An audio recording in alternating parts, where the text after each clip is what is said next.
नमस्कार, जय हिंद, जय Bharat and welcome to Dev talks. मेरे साथ हैं उदय जी। सबसे पहले तो मैं सर उदय सर आपका प्रणाम करता हूं। आप पहली बार ही मेरे चैनल पे आए हैं। आपको मैं मिला था जयपुर डायलॉग्स के मुंबई समिट में।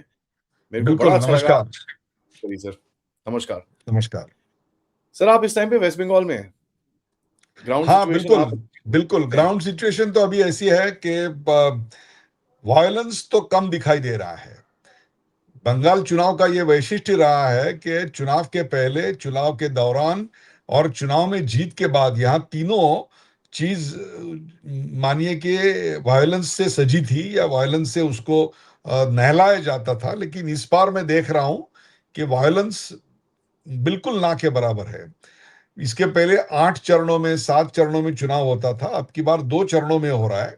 तो that's also a very big change which is there. और एक का बिल्कुल कांटे की टक्कर है। हालांकि बाजू के 2 राज्य हैं, बिहार और आसाम। ये बीजेपी ने, या उड़ीसा भी, ये बीजेपी ने हैंड्स डाउन विक्ट्री के तहत लास्ट लास्ट चुनाव में जीते हैं।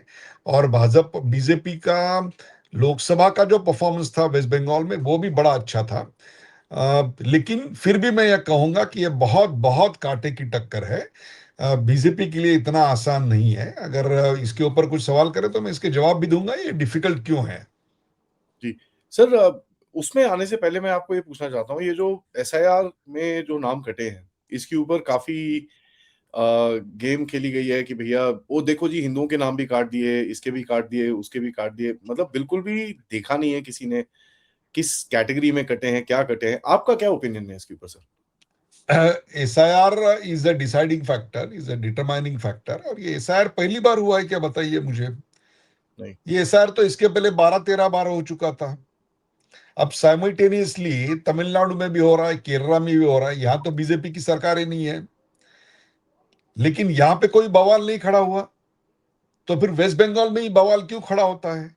वेस्ट बंगाल में लगभग, मुझे लगता है, 92 लाख वोटर्स लिस्ट से कम हुए हैं। अब इससे ज्यादा वोटर उत्तर प्रदेश में कम हुए हैं, 1 करोड़ 20 लाख है। तो कभी योगी आदित्यनाथ जी को आपने रास्ते पे देखा? कभी स्टैलिन जी को आपने रास्ते पे देखा? कभी ये पिनारी विजयन को रास्ते में देखा आके? यही एक है जो अपनी व्हाइट साड़ी पे काला कुर्ता पहन के दिल्ली आती है और सुप्रीम कोर्ट में चिल्ला चिल्ला के बात करती है कि democracy is in danger.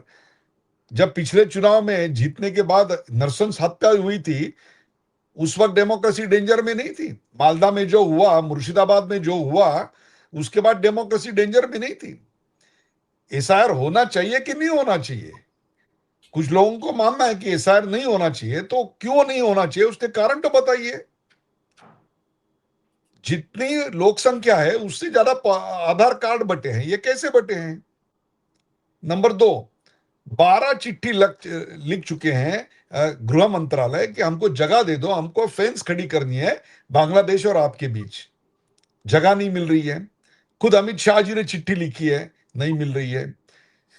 Chief secretary को होम सेक्रेटरी दिल्ली से आके 3-4 बार मिले, फिर भी जगह नहीं मिल रही है। क्यों नहीं मिल रही है? क्या क्या उद्देश्य क्या है आपको जगह न देने का? फेंस क्यों नहीं चाहिए आपको? कौन आता है वहां से?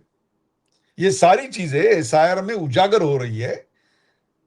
आज देश का शत्रु, अब तक के जो युद्ध हुए हमारे, 62 में चीन के साथ हुआ, 65 में पाकिस्तान से, 71 में पाकिस्तान में, फिर कारगिल हुआ, और फिर सर्जिकल स्ट्राइक और सिंदूर हुआ, जब दुश्मन बाहर था। और यहां दुश्मन अंदर आया है। उसने आधार कार्ड पाया है, उसने वोटर कार्ड पाया है, वो बकायदा वोटिंग कर रहा है, और उसको हमारे यहाँ के लोगों की एक सप्लीमेंट मिल रही है, उनका आधार मिल रहा है। तो देश कैसे चलेगा, बताइए मुझे। तो अभी भी जरूरत है सर्जिकल स्ट्राइक की। सर्जिकल का स्पेलिंग में SURGICAL नहीं करूंगा, वो तो हमने करके दिखाया पाकिस्तान के बहावलपुर में। अब हमको सर्जिकल स्ट्राइक की वेस्ट बंगाल में जरूरत है। उसका मतलब है SIRGICAL, that is surgical strike. कि जो जो भी इस देश के नागरिक नहीं है, उनको डिटेक्ट किया जाएगा, डिटेन किया जाएगा और डिपोर्ट किया जाएगा। यही होना चाहिए। क्योंकि सर एसआईआर के अंदर देखिए सबसे बड़ी चीज जो देखी है हमने, जो जिस तरह से फेक वोटिंग होती थी वेस्ट बंगाल के अंदर, लोगों को रोका जाता था, वहां पर आपके वेबकैम करने नहीं जाते थे, सोसाइटीज ब्लॉक कर दी जाती थी, ये सब चीजें पूरी हमने देखी हैं। और इस बार सिक्योरिटी अरेंजमेंट जो दिखता है वो काफी भारी है। तो इससे क्या आपको वोटर्स के अंदर एक कॉन्फिडेंस दिखता है कि भैया चलो ठीक है यार, इस बार कोशिश करते हैं जाके वोट करने की? इसीलिए तो सीआरपीएफ आए तो इतना बवाल क्यों मचा है? सीआरपीएफ क्या सिर्फ यही आया है क्या? सीआरपीएफ तो हर चुनाव में हर राज्य में जाता है। तो सीआरपीएफ आने के ऊपर इतना बड़ा बवाल क्यों हो रहा है? एसआईआर के ऊपर बाकी जगह पे बवाल नहीं हो रहा है, यहां पे क्यों हो रहा है? क्योंकि वोटर का कॉन्फिडेंस हो रहा है। थर्ड चीज जो हुई है, इसके पहले वोटिंग बूथ जो लगते थे वो सिर्फ सरकारी जगहों पे लगते थे, जैसे कि कोई म्युनिसिपल कॉरपोरेशन का या जिला परिषद का ऑफिस हो उसके इर्द गिर्द लगते थे, या कोई स्कूल हो, सरकारी स्कूल हो, वहां पे लगते थे। लेकिन इस बार वेस्ट बंगाल में प्राइवेट बिल्डिंग है, समझो एक 25-30 बिल्डिंग का एक कॉलोनी है, तो उसके अंदर भी आपको मिलेगा कि वोटिंग बूथ लगने वाले हैं, ताकि आपको जाने की परेशानी ना हो। क्योंकि इसके पहले क्या होता था, बाहर की जो डोर होता था उसको लॉक कर देते थे, गेट को लॉक कर देते थे कि कोई वोटिंग को जा ही नहीं सकेगा। अब वोटिंग अंदर आ गया तो उससे आपको परेशानी है। एक आपका जो वोटर था, मुस्लिम वोटर, उसको निकाल दिया। वो मुस्लिम है उसके लिए उसको नहीं निकाला है, don't get it wrong. People are painting it कि मुसलमानों को निकाला है। मुसलमानों को नहीं निकाला है, वो इस देश के नागरिक नहीं थे, इस देश के वोटर हैं, इसका प्रमाण नहीं दे सके, उसको लिए उनको निकाला है। और फिर महिला मतदार आरजी कार में जो हुआ, उसके बाद वो ऊब गए हैं।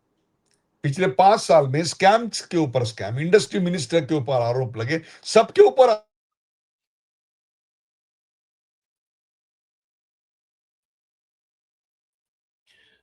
सर आपका आवाज बंद हो गया बाकी सर। के लोगों का भी हिल गया है, महिलाओं का हिल गया और बाकी का वोटर भी हिल गया। इसके कारण ये सब वहां पे परेशानी है। लेकिन मैं ये मानता हूं कि वोटिंग परसेंटेज बहुत ज्यादा आएगा। अब इस बार ही सर? यस, मैं मानता हूं कि वोटिंग परसेंटेज पिछले मुकाबले बहुत ज्यादा आएगा। जैसा हमने असम में देखा और केरल में देखा, उससे ज्यादा वोटिंग परसेंटेज इस टाइम आएगा। सर मेरे को ये बताइए, टीएमसी की तरफ से जो इस बार हमला चल रहा है, ये बाहर वाले हैं, ये हम अंदर वाले हैं, आउटसाइडर्स इनसाइडर्स, और ये सब जो इस बारी का इनका जो नैरेटिव है, इसमें हाँ, सर देखिए ये बड़ा अजीब सा नैरेटिव है कि जो बंगाली भाई बहन हमारे जो चारों तरफ देश के अंदर हैं, आप उनकी तरफ क्यों ऐसे ये सब चीजें कर रहे हो, बाहर वाले अंदर वाले? अरे वाह, बड़ा मजा आया ये सुन के। आईपैक के जो मुखिया थे, जिनके हम्म। ऊपर रेड पड़ी, उनको बचाने के लिए तो सीएम भागी थी। और जो भागी थी और जिसको बचाना चाहते थे, क्या वो बंगाली था? क्या बंगाल के बाहर का था? और फाइलें हाथ में लेके दौड़ रहे हैं लोग, क्या था उन फाइलों में? वही तो मैं जानना चाहता हूं कि ये सब खोखला बंगालीपन है। भद्र लोग वोटिंग को जाते नहीं थे और अभद्र लोगों की सत्ता चल रही थी। आज पहली बार है कि भद्र लोग वोटिंग को आएंगे। और यही कारण है कि वहां जो तिलमिलाहट आपको दिखाई दे रही है, वो इसी के कारण दिखाई दे रही है कि एसआईआर की वजह से वोट बैंक चला गया। आरजी कार्ड जैसे चीजों की वजह से महिला आपके साथ नहीं है। 10 साल की, 15 साल की एंटी इनकम्बेंसी आपके पीछे है। और आप जिस खेल में माहिर थे, मतलब गुंडागर्दी, जो पहले लेफ्ट वाले करते थे, उसको वही हथियार लेके आप आ गए। अब अब कॉलोनीज में जाके वोटिंग हो रही है। आपका खौफ डर निकल गया है। इसी के लिए ये सारी तिलमिलाहट चल रही है। क्योंकि तिलमिलाहट इस तरह की है कि भैया अगर आप टीएमसी को वोट नहीं करोगे तो आप बंगाली नहीं होगे। अब हम्म। ऐसा बोलना कहीं पे तो मतलब ये तो अब अगर ये देखो बीजेपी बोलना शुरू कर तो फिर क्या करोगे? ये देखो, ये मालदा में क्या हुआ। अब मालदा में जब ऑफिसर्स आए जांच करने के लिए, तो ई रिक्शा से उसके ऊपर फोनों से बात कर रहे लोगों से, माइक लगा के, स्पीकर लगा के बात हो रही है कि कॉपरेट मत कीजिए। मस्जिदों से ऐलान हो रहा है। क्या ऐलान हो रहा है? ये जगह तो अल्लाह की इबादत की थी। वहां से तो हमको सुनाई देना चाहिए ला इलाहा इल्लल्लाह मोहम्मद रसूलुल्लाह, लेकिन वहां से क्या सुनाई दे रहा था? अब 10-10 घंटा उनको घेराव करके रखो, बाहर आने नहीं देना है, उनको काम नहीं करने देना है। क्यों नहीं काम करने देना है? क्या काम कर रहे थे वो? क्या वो देश के खिलाफ था? क्या पश्चिम बंगाल के खिलाफ था? ये खिलाफ उन लोगों के था जो लोग गुंडागर्दी करते थे, और उनकी दहशतगर्दी की वजह से वोटिंग परसेंटेज पे असर पड़ता था। आज ये सब खुल के सामने आया है, और ममता जी का जो स्वभाव है ना, वो स्वभाव ही उसके पतन का कारण है। अब देखिए, स्टालिन ने कभी चिल्लाना नहीं किया एसआईआर के ऊपर, पिनारी विजयन ने नहीं किया, योगी आदित्यनाथ नहीं किया। अब ये लगी रही है, सुप्रीम कोर्ट जाओ, रास्ते पे जाओ, आंदोलन करो। आईपैक पे रेड पड़ गई तो जाओ, भागो उधर, आईपैक को बचाओ। आईपैक कौन है? आईपैक का और वेस्ट बंगाल का रिश्ता क्या है? ये सारी चीजें उसी के लिए हो रही है कि अपनी सत्ता बनाए रखे, और वो किसके लिए बनाए रखे? तो मुस्लिम तुष्टिकरण के लिए बनाए रखे। ये अब नहीं होने वाला है। ये उसी का कारण है कि ये बदलता हुआ माहौल दिखाई दे रहा है। क्योंकि अगर आप इसको एक और एंगल से देखें सर, जो बंगाल के अंदर हमेशा से एक वो रहा है, भद्रलोक है जो हमेशा डिसाइड करता है ये सब चीजें। इस बारी जो भद्रलोक है उसके अंदर से जो आवाजें पहले उठती थी कि यार ये बकवास है, ये हिंदू राइट विंग है, ये इस बारी मैं वो देख नहीं रहा। क्योंकि वो ममता का फियर कम हो गया। देखिए, there is something which is called as death, and something which is called as fear of death. Death correct. तो एक बार ही होने वाली है, लेकिन उसका डर जिंदगी भर रहता है। घर से बाहर पड़ो तो डर है, डेथ आएगी। ड्राइविंग करने लगो तो डेथ आएगी। अस्पताल सर्जरी के लिए जाओ तो डेथ आएगी। वैसा ये ममता का डर था, जो ममता का डर और खौफ आज पश्चिम बंगाल से निकल गया है।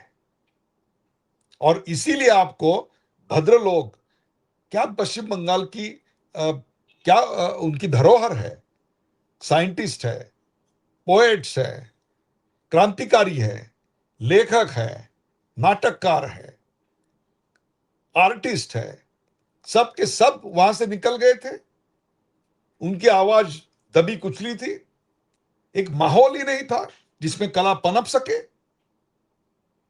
जिसमें नए नए विचारों के बीज आ सके।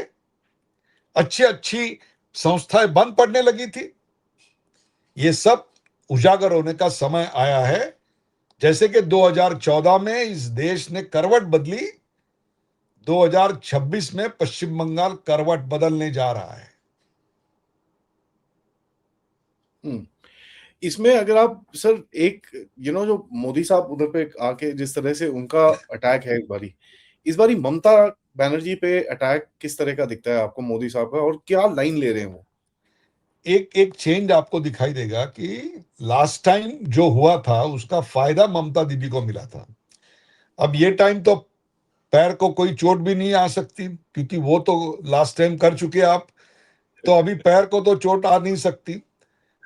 मोदी जी ने क्या किया है कि जो केंद्र सरकार की योजनाएं थी, जो ममता जी ने आने नहीं दी, जैसे कि आयुष्मान भारत, बहुत सारी केंद्र की ऐसी योजनाएं हैं जो पश्चिम बंगाल में लागू नहीं है। दूसरा, डबल इंजन की सरकार के बाकी के राज्यों में जो फायदा हुआ, वो फायदा पश्चिम बंगाल में नहीं हो सकता।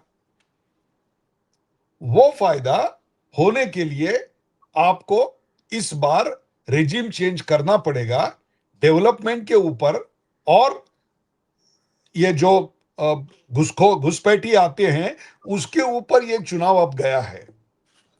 दूसरा, जो वुमन वोटर्स थे, वो आरजी कार की वजह से उनसे नाराज है, और उनके लिए बहुत सारी अच्छी स्कीम, बीजेपी का अगर मैनिफेस्टो आप देखेंगे तो उसमें बहुत सारी अच्छी स्कीम्स हैं।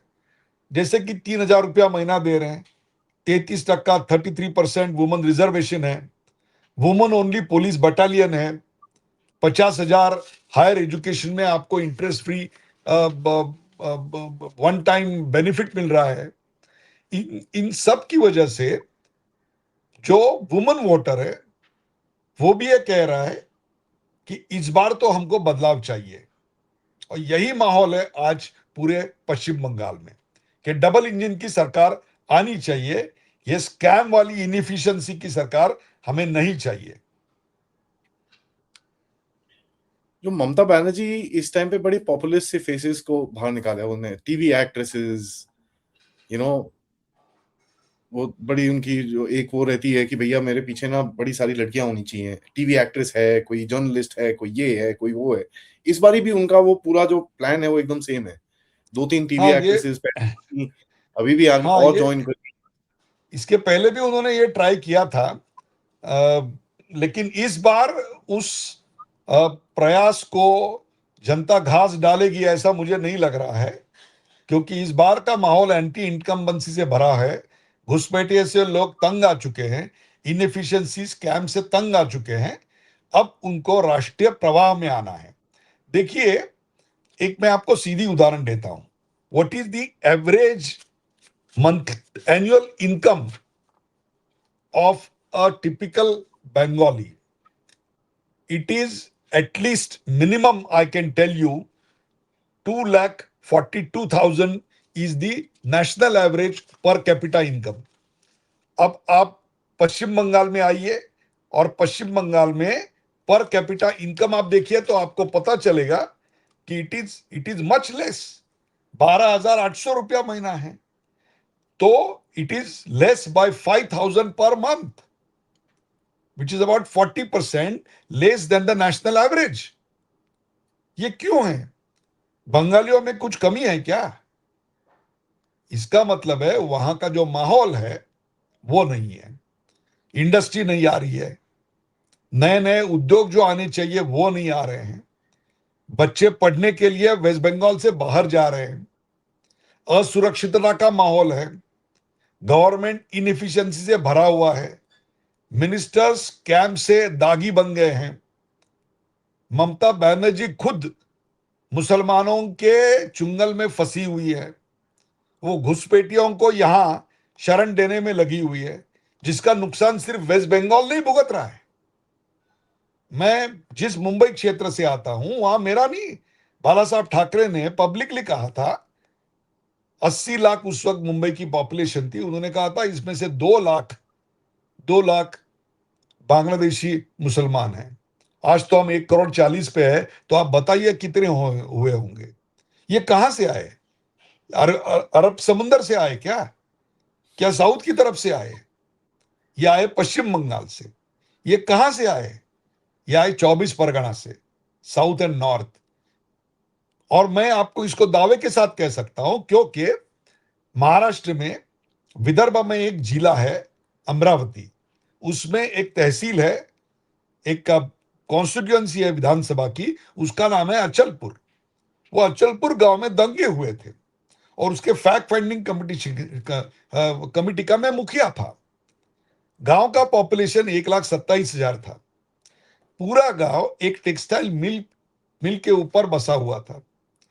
अब बताइए मुझे, 27-28 हजार लोग वो मिल के ऊपर डिपेंडेंट थे उस गांव में। 1,27,000 के गांव में लगभग 25-30% लोग एक मिल के ऊपर डिपेंडेंट है, और वो मिल बंद पड़ गई। तो बंद पड़ने के बाद आप मुझे बताइए, गांव का पॉपुलेशन कम होगा, लोग माइग्रेट होंगे कि गांव का पॉपुलेशन बढ़ेगा? जब मैंने तहकीकात करी तो पता चला कि गांव का पॉपुलेशन बढ़ गया है। ये कैसे बढ़ गया? तो ये आए वेस्ट बंगाल से, और आप कहां के रहने वाले थे? 24 परगना से। सारे के सारे 20-15 हजार जो लोग मिले वो सारे 24 परगना से थे। तो इसका जो नुकसान है वो देश भुगत रहा है, और ये यही स्लीपर सेल्स बनते हैं। इसी से देश के विरोध की एक्टिविटीज को एक पनाह मिलती है। और इसीलिए ये चुनाव, इसको मैं चुनाव नहीं मानता हूं, ये देश की सुरक्षा का और ये देश जिस एकता से लड़ रहा है आज, उसके लिए मैं कहता हूं ये कल्चरल इन्वेजन के खिलाफ की लड़ाई है.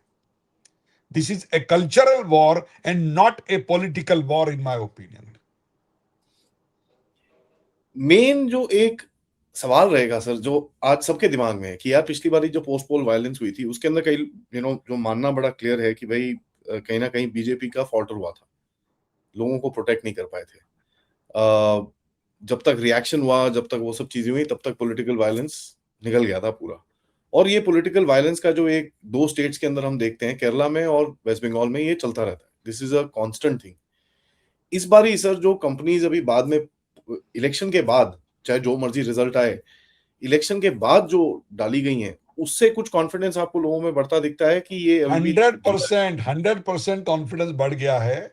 और इसीलिए मैं कहता हूं जिन जिन बूथ पे आपको 60% से कम, 50% से कम वोटिंग दिखाई दे रहा था, इस बार वो 70% के ऊपर पक्का जाने वाला है. क्योंकि वो डर चला गया है, वो खौफ चला गया है. वो एक मैकेनिज्म था आपको वोटिंग से वंचित कराने का. वो वंचित कर बूथ कैप्चरिंग की तो कैपिटल हुआ करता था, अल्मा मैटर हुआ करता था. बाकी के प्रदेश यहीं से तो सीखते थे कि बूथ कैप्चर कैसे किया जाएगा. किया लेकिन जाता है. अब तो सीआरपीएफ इतनी बड़ी तादाद में है, तो मुझे नहीं लगता कि अब की बार वायलेंस की या बूथ कैप्चरिंग की कोई घटना सामने आएगी. और आएगी भी तो भी प्रशासन एकदम चुस्त है. मुझे पूरा विश्वास है कि ये पहली बार पश्चिम बंगाल में चुनाव हो रहा है. इसके पहले चुनाव नहीं होता था, इसके पहले चयन होता था. अब चुनाव होने वाला है. अब लोग वोटिंग करेंगे, ना कि टीएमसी के या इसके पहले लेफ्ट के जो गुंडे करते थे. वो नहीं होगा, अब जनता तय करेगी. ये फर्क है. एक बहुत बड़ा नैरेटिव जो चलता है बंगाल के अंदर मुस्लिम वोट्स का सर, कि ममता हम्म. बनर्जी के पास पूरा मुस्लिम वोट है. इस बार ही एआईएमआईएम ने काफी वहां पर एंट्री करी है, और हमेशा जब ऐसा होता है मुस्लिम वोट स्प्लिट हो ये जाता है. ये बात सही है कि मुस्लिम वोट उनके पास है, क्योंकि मुस्लिम तुष्टिकरण की नीतियां जो इतने 2 दशक से उन्होंने अपनाई गई है, वहां पे लगभग 30% आबादी ऐसी है कि जो पूरी मुस्लिम है. और मेरा ये लगभग मानना है कि अराउंड 70 to 80 कॉन्स्टिट्यूएंसीज ऐसी हैं जहां डिसाइडिंग वोट मुसलमानों के पास है. अब अब इसका परिणाम क्या होता है देखिए. when 34% of the voting population is Muslim, and that Muslim is never going to is has not voted for BJP at all, and in this election also they will not vote. So BJP has to get their vote share increase from the balance 66%. from the balance 100 से आप 34 घटाओ तो 66 जो बचते हैं, उससे BJP को आगे जा रहा है. और बिहार में क्या था? बिहार में एनडीए और महागठबंधन दोनों में सिर्फ 0.1% का फर्क था. लेकिन यहां पे फर्क बहुत ज्यादा है. आप पिछला चुनाव अगर लेंगे तो पिछले चुनाव में ममता दीदी को 48% वोट मिले हैं और बीजेपी को 38% वोट मिले हैं. तो उनका जो वोटों का गैप है वो लगभग 10% का है. और वहां की राजनीति ऐसी है. सिर्फ बिहार में क्या हुआ था? बिहार में जब नीतीश कुमार इस बार चुन के आए तो उनका वोट प्रतिशत 8% से बढ़ गया, लेकिन महागठबंधन का उतना ही रहा. इसका मतलब है जो छोटी पार्टियां थी और इंडिपेंडेंट थे, उनके वोट कट गए और वो नीतीश कुमार जी को मिले. पश्चिम बंगाल में ऐसे होने के चांसेस बहुत कम है. मैं आपको कारण बताता हूं. क्योंकि यहां इंडिपेंडेंट वोट शेयर 1.6% का है और स्मॉल पार्टी का शेयर 2.3% का है. अब ये मिला के हो गया सिर्फ 4%, जो बिहार में बहुत ज्यादा था.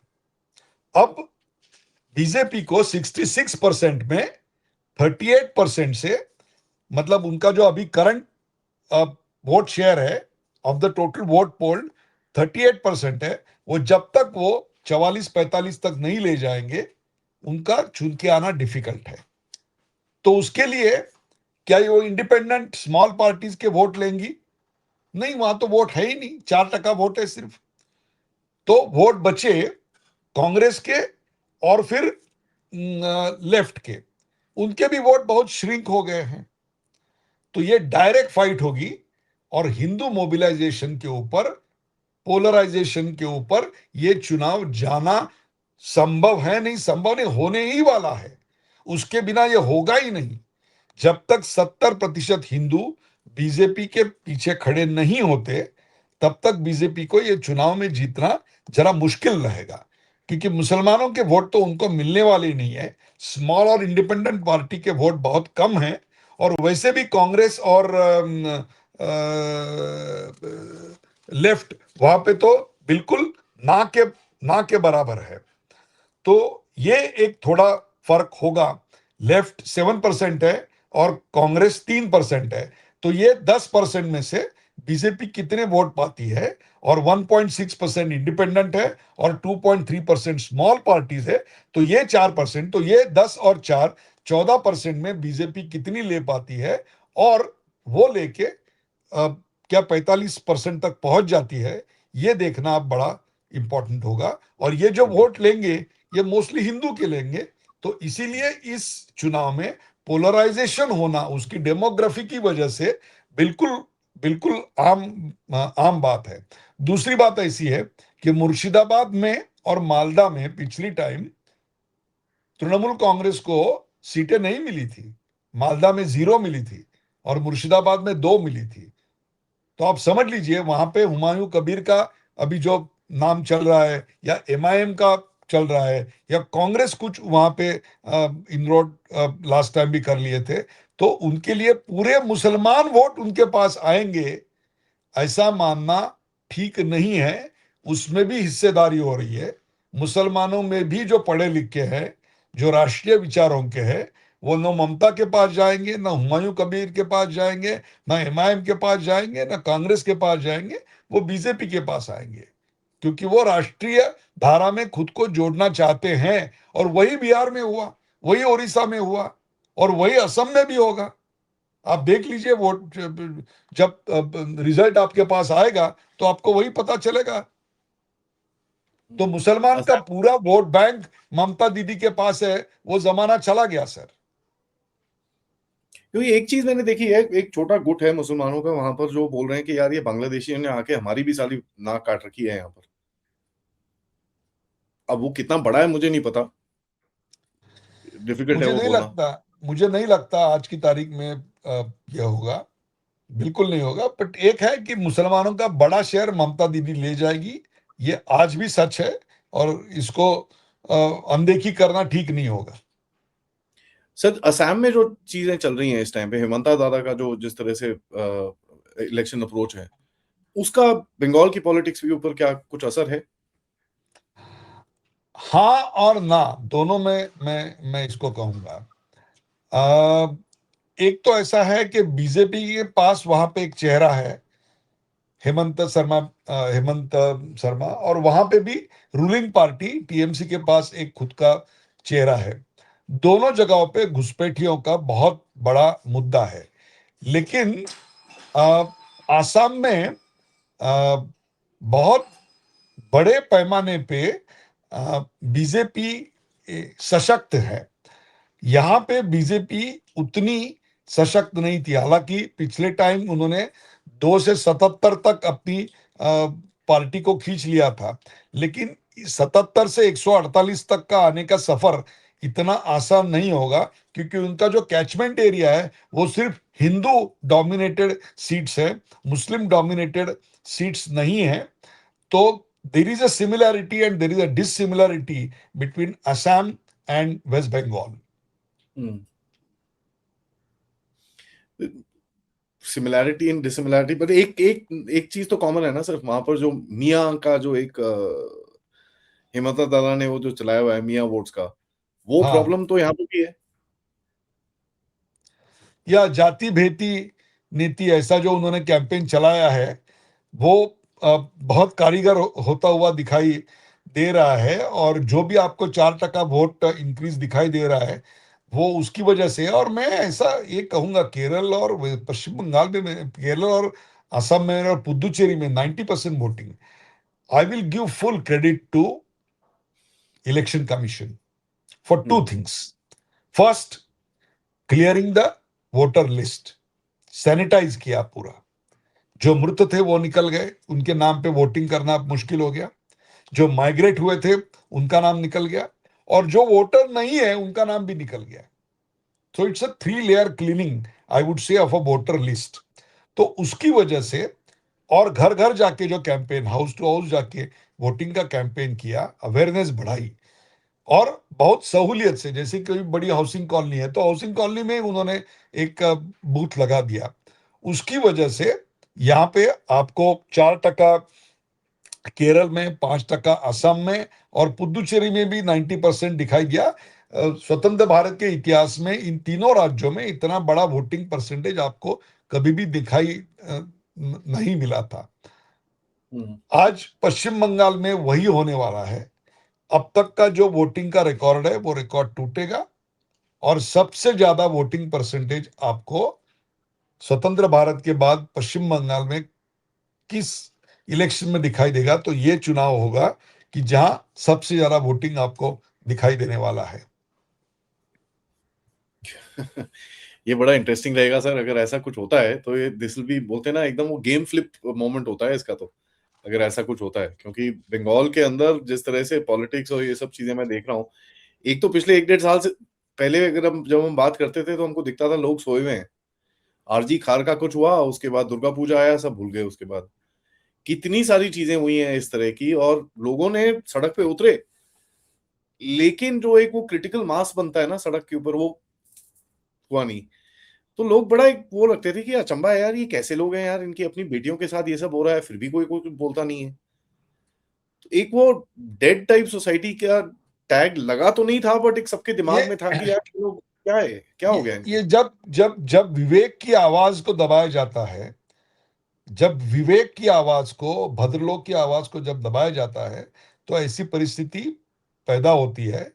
अब जाके लोगों में एक धीरज आया है, करेज आया है कि वो इन सब के ऊपर बात करे। और जो बंगाली अस्मिता है, जो हमने कॉलोनियल रूल में देखी थी, कि सबसे ज्यादा उस वक्त क्रांतिकारी जो थे, जो बंगाल से निकले थे, वंग भंग की जो लड़ाई हुई थी 1905 से लेके 1915 तक, जब बंगाल का विभाजन का मुद्दा चला था, तब का जो बंगाल था, उसकी जो प्रतिभा थी, वो प्रतिभा कहीं पे शेष होने को, निशेष होने को दिख रही थी। आज फिर मैं देख रहा हूं कि वो बंगाल फिर से उजागर होगा, और इस चुनाव में आपको इसका प्रतिबिंब देखने को मिलेगा। सर बांग्लादेश में जो हुआ, आखिर में मैं लास्ट सेगमेंट में आपसे पूछना चाहूंगा, बांग्लादेश में जो हुआ, जिस तरह से वहां पर हिंदुओं के साथ हुआ, जिस तरह से वहां पर पूरी सरकार ऊपर से नीचे हुई, उसके बाद मतलब 1 डेढ़ साल तक हंगामा हंगामा हंगामा हंगामा, और जितनी आवाजें उठी, सब कुछ हुआ, उसका इम्पैक्ट ये बंगाल पे क्या रहेगा? उसका उसका इम्पैक्ट भारत में हो, इसके लिए तो एक नवयुवक कन्याकुमारी से लेके कश्मीर तक चला था। उस वक्त आपने देखा, उनको ऐसा लगा था कि जैसे श्रीलंका में लोग रास्ते पे आए और प्रेसिडेंट का घर लूटा था, जैसे बांग्लादेश में बच्चे रास्ते पे दौड़ के आए और उन्होंने प्रेसिडेंट का घर लूट के इतना लूटा कि उसके जो कब्बर्ड से, वो कब्बर्ड्स को तोड़ के जो उनके अंतर वस्त्र थे वो भी अंतरराष्ट्रीय मीडिया के सामने। मतलब आपकी मांग क्या थी? आपकी मांग क्या प्रेसिडेंट की जान लेनी थी क्या? आपकी मांग थी कि 1971 के वॉर में जो लड़े थे उनके परिजनों को रिजर्वेशन दिया जाए कि ना दिया जाए। ना दिया जाए। लेकिन आपके आंदोलन का रिजल्ट क्या था? आपके आंदोलन का रिजल्ट था कि आप प्रेसिडेंट की जान लेना चाहते थे। श्रीलंका में क्या था विषय? श्रीलंका में विषय ऑर्गेनिक फार्मिंग का विषय था, लेकिन आपने किया क्या? और वही भारत में भी ट्राई किया गया। आपकी मांगे थी कि किसान के 3 जो लॉज हैं, वो लॉज को रिपील किया जाए, उसको पीछे लिया जाए। लेकिन 26 जनवरी को क्या हुआ था दिल्ली में? याद कीजिए वो तस्वीर, जहां भारत का परचम लहरा रहा है उसको आपने उखाड़ के फेंक दिया, और वहां पे आपने किसका झंडा लगाया? आपने झंडा किसका लगाया? और घोषणाएं क्या हुई थी? तो मतलब आपका मकसद क्या था? आप चाहते क्या थे? जहां 25 ट्रैक्टर नहीं बिकते हैं, उस एरिया में एक साल पहले 1000 1,500 ट्रैक्टर किसने खरीदे? 2 एकड़ जमीन वाला आदमी क्या कभी ट्रैक्टर खरीदता है? ऐसे भी लोगों ने ट्रैक्टर खरीदे। ये कैसे हुआ बताइए मुझे। तो ये सारा प्लान था। और या यूक्रेन में जैसे हम देख रहे हैं कि एक जेलेंस्की को बिठाया, यहां पे एक मोहम्मद यूनुस को बिठाया, वैसा एक सीआईए और उसके सारे एजेंटों को एक यहां पे एक अपना पपेट चाहिए, जो पपेट बाहर जाके बोले कि हिंदुस्तान बर्बाद है, यहां हम असुरक्षित है, और यहां की डेमोक्रेसी सेव करने के लिए आप आ जाओ। और ये किसको जाके बोल रहे हैं? अमेरिका को। अमेरिका हमारी डेमोक्रेसी सेव करेगा? कमाल है। तो ये सब नाटक उनको लग रहा था कि ये जेनजी का जो मूवमेंट नेपाल का चला है वो शायद हिंदुस्तान में भी आएगा। लेकिन उन्हें यह मालूम नहीं है कि आज का जेनजी देश के मुख्य प्रवाह से जुड़ा हुआ है। वो स्कूल कॉलेजों में जाता है, वो मेहनत करता है, वो खेल कूद में आगे हैं, वो स्टार्टअप इंडिया में बिजनेस चालू करता है। वो इनके प्लॉट में नहीं आने वाला। और यही भूल केजरीवाल ने करी थी। केजरीवाल भी ये हुलिगन्स के रास्ते से गए थे। क्या हुआ? सत्ता हाथ से चली गई, और यहीं पे सारा आपका अब तक का जितना भी आपका डिजाइन था पूरा फेल गया। और आप अब जेन जी के ऊपर है, न जेन जी आपके साथ है, न कोई आपके साथ है। ये चुनाव इसके ऊपर फिर से एक बार मोहर लगाएगा। लेकिन उससे भी ज्यादा मैं कहूंगा, वेस्ट बंगाल तो छोड़ ही दीजिए, मैं तो कहता हूं केरल, केरलम और असम, यहां पे तो राहुल गांधी का अल्टीमेट टेस्ट है। अब तक तो कितनी बार फेल हो चुके मालूम नहीं। अगर वो क्रिकेट प्लेयर होते तो उनको कब का ड्रॉप किया जाता। लेकिन क्योंकि वो राजघराने से है, तो बल्ला भी मेरा, स्टंप भी मेरा, बॉल भी मेरा, और अंपायर भी मेरा। तो कैच पकड़ा तो भी नॉट आउट, एलबीडब्ल्यू हुआ तो भी नॉट आउट, स्टंप गिर गया तो भी नॉट आउट, रन आउट तो हुई नहीं कभी। लेकिन यहाँ पे केसी वेणुगोपाल, आपके राइट हैंड मैन, उनका फेस सीएम के लिए था। और 2 बार बीजेपी की सरकार है असम में। अब दुनिया में तो ऐसा कभी नहीं होता कि सब लोग खुश होते होंगे, कुछ गुट नाराज होंगे। तो असम में क्या आप एंटी इनकम्बेंसी का फायदा उठा सकते हो? और विडंबना क्या देखिए, मतलब इंडी का अलायंस पार्टनर कौन है कांग्रेस का? वो कम्युनिस्ट पार्टी है। और केरलम में वो अपोज किसको कर रहे हैं? लेफ्ट पार्टी को कर रहे हैं। अरे भाई, तुम यहां हो या वहां हो, ये तो बताओ। ये हालत है आज कांग्रेस के। तो केरला में जो इतना बड़ा वोटिंग परसेंटेज हुआ, अपने आप में एक तमाचा है कांग्रेस के ऊपर, इन माय ओपिनियन। वो तो है ही सर। केरला में तो मतलब कहीं ना कहीं एक झटका तो मेरे को लगता है इनको लगेगा काफी। ऑल्दो एक एज निकाल के कहीं ना कहीं निकाल लें, बट झटका तो काफी लगेगा, उसके अंदर कोई डाउट नहीं है। बिल्कुल बिल्कुल। लास्ट लास्ट लास्ट सर, अगले 10, मतलब कितना, आज क्या तारीख होगी? संडे है, 18 12 दिन है, 18 20 दिन है। तक। आपको ममता बनर्जी के पास कोई, जो बोलते हैं ना, एक लास्ट वाला ट्रम्प कार्ड कुछ दिखता है ऐसा? हाँ हाँ, अब चोट तो आ सकती है। एक पांव तो हो गया, दूसरा खेला हो बे, तो वो हो सकता है। दूसरा एक हो सकता है कि जो उन्होंने ट्राई किया असम में, गोगोई के पत्नी के ऊपर गंभीर आरोप लगे थे, कांग्रेस उसको नकार नहीं पाई। तो उन्होंने पैतरा क्या निकाला, सोल्यूशन क्या निकाला? तो उन्होंने सोल्यूशन ये निकाला कि हेमंत बिस्व शर्मा की जो बीवी है, उसके 3 पासपोर्ट है। अब ये तो 10 मिनट में वेरीफाई हो सकता है किसी भी आदमी का। वो सब फर्जी आरोप निकले तो वो भी, उसका भी कोई इंपैक्ट नहीं हुआ। ऐसा कोई आरोप ममता निकालेगी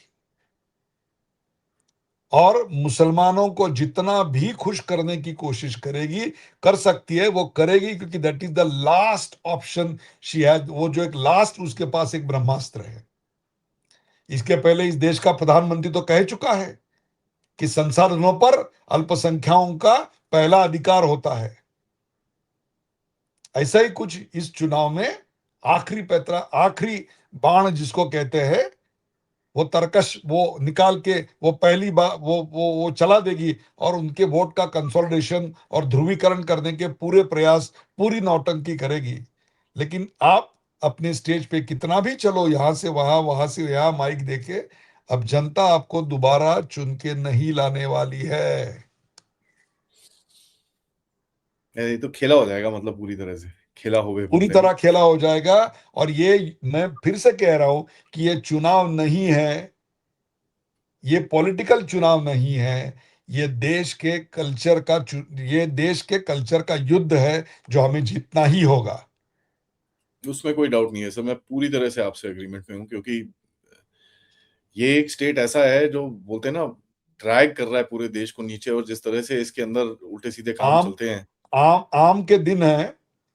आम का जो बक्सा आप लाते हो, उसमें अगर एक आम खराब होता है तो सिर्फ वो एक आम खराब नहीं रहता, वो जी पूरे डजन भर आम को खलास कर देता है। जी जी पश्चिम जी। बंगाल आज वो आम बन गया है जिसकी गंदगी पूरे देश भर फैल रही है। अब वक्त आ गया है कि उसे सुधार ले। कश्मीर सुधर गया, अब पश्चिम बंगाल भी सुधर के दिखाएंगे। जी दे जी, thank you so much sir आपके समय के लिए। आप थैंक वहां यू। पर ही हैं। Thank you. आप, आपके मुझे पास ऑब्वियसली। मुझे बड़ा आनंद हुआ आपसे बात करके, और दोबारा फिर आपसे मुलाकात होगी। धन्यवाद। Absolutely, thank you so much. Audience से सबसे रिक्वेस्ट है, वीडियो को लाइक करिए और अपने कमेंट जरूर डालिएगा, और चैनल को सपोर्ट करते रहिएगा। नमस्कार, जय हिंद, जय धन्यवाद। भारत। धन्यवाद।